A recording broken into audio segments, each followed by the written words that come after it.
Hi everyone. I decided that I would put my face back to my voice for all of you so that you don't have to forget what I looked like. You're probably getting worried about that, right? So today we're going to go through and to kind of unpack some of the things that you started to learn about last week with your introduction to evolution. You watched a couple videos, you answered some questions about two models on natural selection and two models on artificial selection. So we're going to go through and kind of dive into the details of that stuff. We're going to revisit some of the things that you looked at last week so that you have a better understanding of them.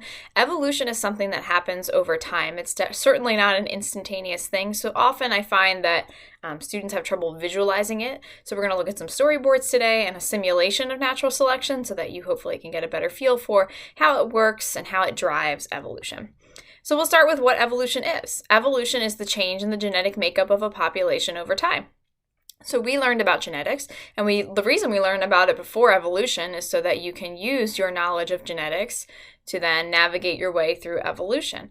We know that there are alleles in a population, and alleles are different versions of a trait, and we know that there are certain organisms that have different versions of those alleles, and that changes from generation to generation.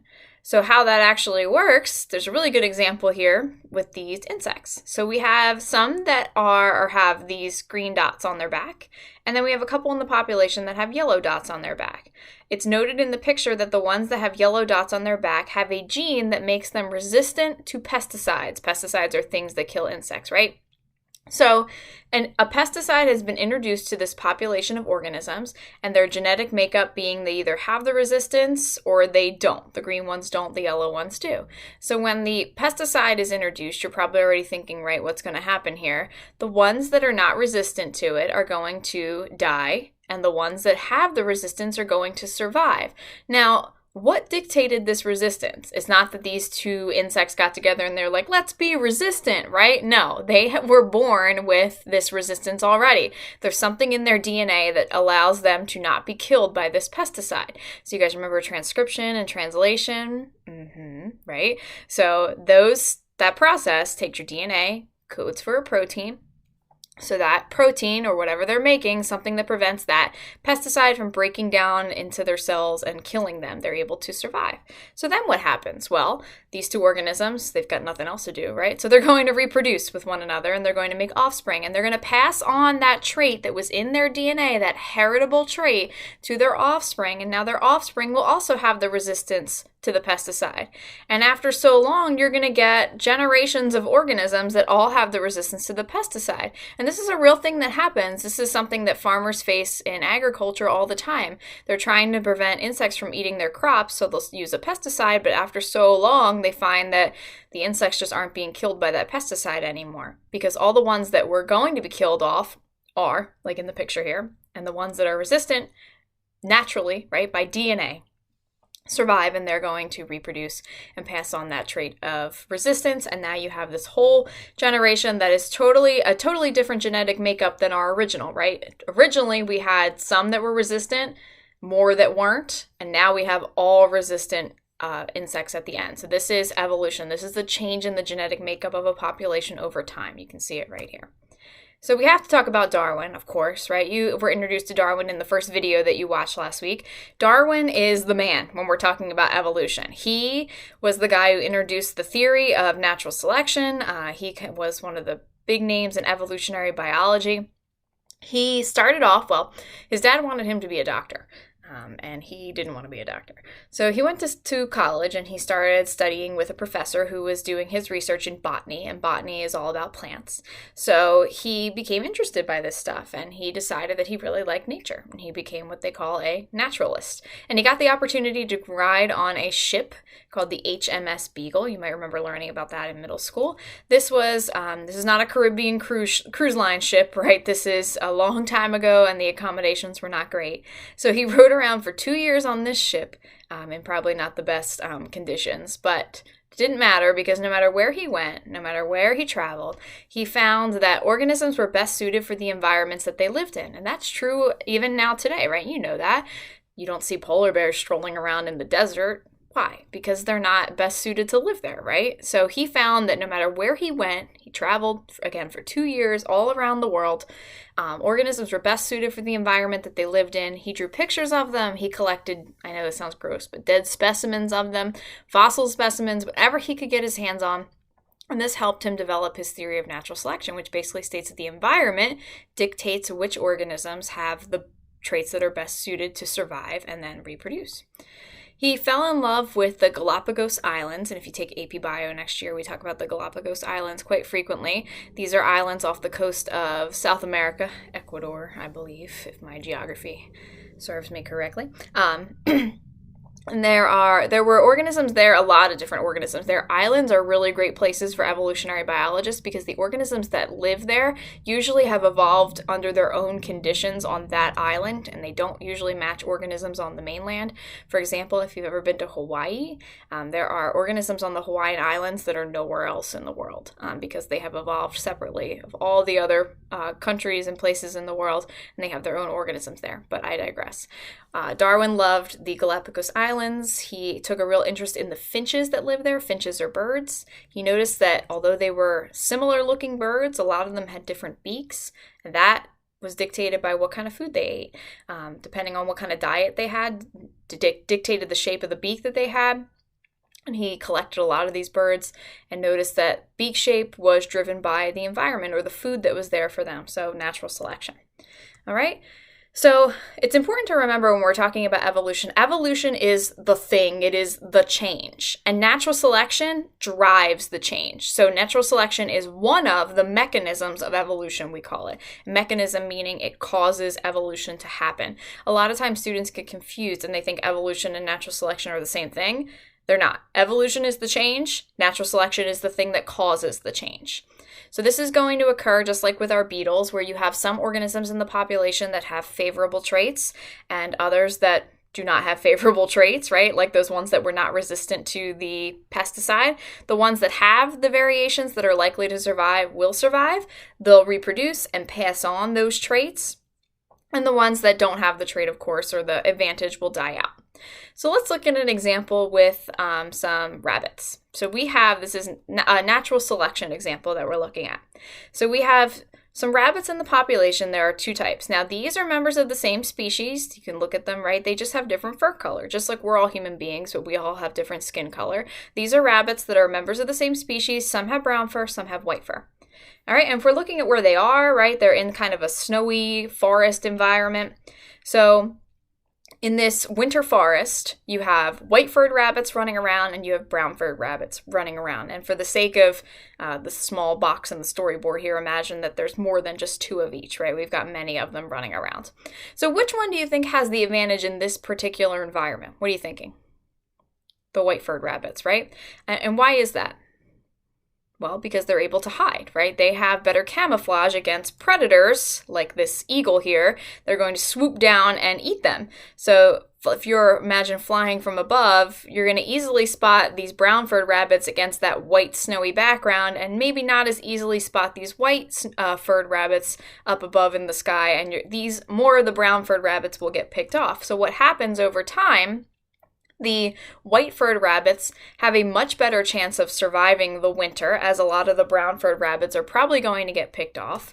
And at this point now, you have more of the white rabbits starting to survive and more of the white rabbits starting to reproduce. And the only reason that they had that advantage is because of, 1, the environment, and that was in their DNA. They were just born white-furred rabbits. They didn't decide to change in the winter. They didn't acquire that adaptation from anywhere else. They were born that way. They were born with white fur. So now that has given them an advantage in this environment, and they're going to be the ones that survive. So after so long now, white rabbits are now the ones that, because of that advantage, they've reproduced, they've had more offspring and passed on that white fur trait that was in their DNA, leaving few or none of the brown-furred rabbits after the winter.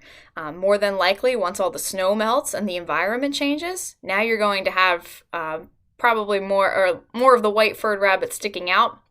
And it is possible that because this is just a trait in their DNA, we know that these rabbits could potentially have offspring that have the brown fur, maybe, right? We don't know what's dominant and recessive in this particular example, but we know that the brown fur could come back into the population, and then in a different scenario or in a different environment, they would have the advantage. So let's look at another example. There is variation within a species. So here you go. You have your lions on the prairie. You have, not prairie, savanna, I guess. You have, sometimes I feel like quarantine is making me dumber. You have some that are kind of yellowish in fur color, and then you have some that are kind of brownish in fur color. Now, this is going to be opposite that of the rabbits. Not that the lions are worried about getting picked off, right? They need the opposite of this. They need the advantage of camouflage for hunting, right? They want to be able to sneak up on their prey. So we know that there's going to be competition among these members in the species. These are all the same species of lion, just that some are dark fur and some are light fur. They're going to be competing for food sources, like that boar there in the picture. The lions that are able to blend in are going to have a better chance of sneaking up on those boar, right? In the grass there in the picture, they kind of match a little bit better, whereas the ones that are darker in fur color, they're not going to have the advantage in terms of sneaking up on their prey. It's going to be easier for their prey to see them coming. So what's going to happen? Well, if they can't get enough food over time, they're going to starve, right? They don't have enough food. If you're not eating, you're not reproducing, right? You need food to do that. You need energy. So more than likely over time, you're going to have a shift in the population where now you have less of the darker lions and more of the lighter color lions. So the genetic makeup of the population has shifted to favor more organisms with that light color fur. And now, over time, perhaps you might have all of the organisms change to a lighter color. The light color fur in this case is an adaptation, and we'll talk about what that means in a minute here. So they were the most fit for their environment. And fitness in biology doesn't mean like Planet Fitness, right? The judgment-free zone. It means fitness in terms of how well suited you are for your environment. So in this case, the light fur lions were the most fit. They were the best suited for their environment. One more example, one more storyboard, humor me here, with snakes. Population of snakes begin with one type of allele. So they are all this sort of brownish color. They blend in with the mud. That works for them, right? That's good. A mutation occurs in one of the genes that was passed from the snakes into their offspring. So mutation is another thing that can cause evolution to occur. It is another mechanism of evolution. Natural selection is a mechanism, so is mutation. And you guys know what mutations are, right? They are random. They are things that happen by chance. They can be chromosomal mutations. They can be gene mutations, right? We talked about missense, nonsense, all those things. So this is a random event that occurs that causes this one particular snake to have a lighter color than its other snakes of the environment. So what happens now? You guessed it, right? The light-colored snake does not have the advantage in terms of blending in with its environment, so that mutation was harmful. It didn't help this snake. It stood out against its background or the mud that it lives in, and now predators are going to be able to easily spot it. Eagle is spelled wrong there, sorry. But let's imagine that there's a drought. Very sudden change in the environment occurs. Now you don't have green grass and green trees and mud anymore. It's all dried up and it's become almost like sand.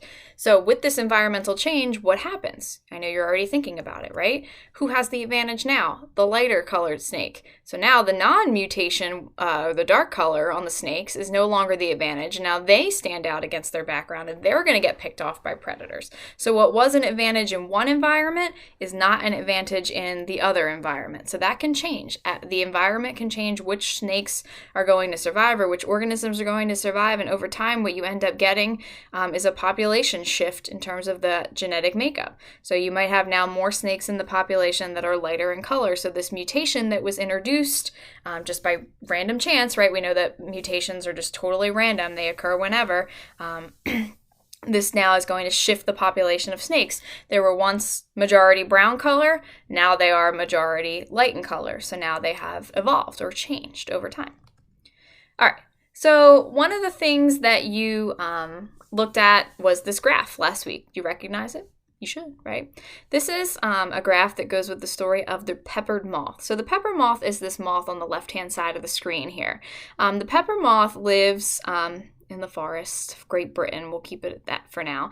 And they live on these trees that have this fungus on them that's kind of light in color. And there are two variations of the pepper moth, meaning there are two versions of the trait. They're either light in color or they're dark in color. So when they, way back when they were looking at the pepper moths, they noticed that, of course, ones that had the advantage were the light colored moths, right? You're already guessing. And you can see in this picture here, percentage of moths captured. There are many of the light colored moths and not a lot of the dark colored moths. Why do you think that is? These guys stand out, right? Easily seen by predators. Birds are going to be the predators of the pepper moth. They're going to pick them off. So these birds are getting eaten, or these moths are getting eaten by birds, and they're getting picked off. So what would cause this shift in the environment? What would cause something like this to happen? Well, if you read the questions as you were going through and looking at this graph, the Industrial Revolution happened. And you guys know what that is, right? We start putting up a lot of factories, pollution, smoke, soot, debris, all kinds of things being blown into the atmosphere and then settling down onto the forest where these moths were living. So what happens, all of this dark cloud, debris, dust, smoke settles, and it changes the environment from this light-colored fungus to now darker color. So who has the advantage now? Of course, the dark moths do. They're going to be able to blend in. So when the Industrial Revolution happened, we start to see more of the dark moths in the population and less of the light moths in the population because they're being picked off by birds. And that lasts for a while until about, it was sometime in like the 1960s, I think, we introduced the Clean Air Act, where we cleaned up our act, if you will, and put regulations on pollution. And then what happens? The environment changes again. Now you don't have as much debris in the atmosphere settling down, so now you have a lighter color environment again, and the light moths are prevalent. So this is a perfect example of natural selection where the environment dictated which color moth was favorable. Now remember, these are members of the same species. There's just some that are light colored and some that are dark colored, just different variations of those traits. And we're going to look at a simulation of that here. Bear with me. All right, so we're going to do a bird's eye view of what this would look like. Here I am in the light forest, and I am a bird, right? So this would be pre-Industrial Revolution. Who's standing out? It's going to be my dark-colored moths, right? I'm not very good at this. See how easily they are, or easily seen they are for this bird versus the light-colored moths. You see them, but they're not as easily spotted. Right? So over time, I'm going to get more of the dark-colored moths being eaten. Their population is going to decrease. You can see in the graph on the right-hand side in the corner there, their percentage is decreasing as the bird is eating them. Let's see. I think that's probably good for now. We're going to switch over to the dark forest. I thought I could... Oh, you know what? It goes for a whole minute. We'll just finish eating the birds, or the moths. Sorry. Let's see. Get them all. I'll post the link for this so you can play this if you'd like to. So at the end now, we have 80% of the moths in the population being the light color and only 20% being the dark color because they stood out and they got eaten by the birds. So if we were to flip it and go to a dark forest, so after the Industrial Revolution... Now who has the advantage? You get the idea, right? The dark color moths. I can see them, but they're not as easily seen in this case. So now it's a lot easier as a bird to see the light color moths. So this is when all the dust and debris has settled. This is when the environment changes. So remember that the light and the dark moths were always there. It's just who has the advantage, and that will dictate the genetic makeup of the population, or how many of the light moths you have versus how many of the dark moths you have. I think you get the idea. All right, so we're going to go back to our notes. Okay. So before we move away from Darwin and natural selection, just want to take a quick minute to talk about Lamarck. You might remember him from middle school. I don't know if you do or not. Lamarck had this theory that organisms would acquire traits during their lifetime and then pass that trait on to their offspring. And we know that's kind of silly and not true, right? You might have a parent who has a tattoo, but that doesn't mean that you were born with that same tattoo, right? Or if your parents dye their hair, you weren't born with the dyed hair color. You were born with the hair color that your parents naturally have, what is dictated in their DNA and then passed on to their offspring. So Lamarck's theory of acquired characteristics stated that traits that organisms acquire during their lifetime can be passed on to their offspring. We know that that today is wrong. That is not how it works. It is incorrect, right? Only what is in your DNA can be passed on to your offspring. So nothing you acquire during your lifetime. No dyed hair, no tattoos, piercings, right? Big muscles, none of that stuff can be passed on. It's only what is in your DNA. All right. So one last thing here. Second to last thing. Adaptations. Adaptation in evolution is a noun, and it is a trait that gives an organism a survival advantage.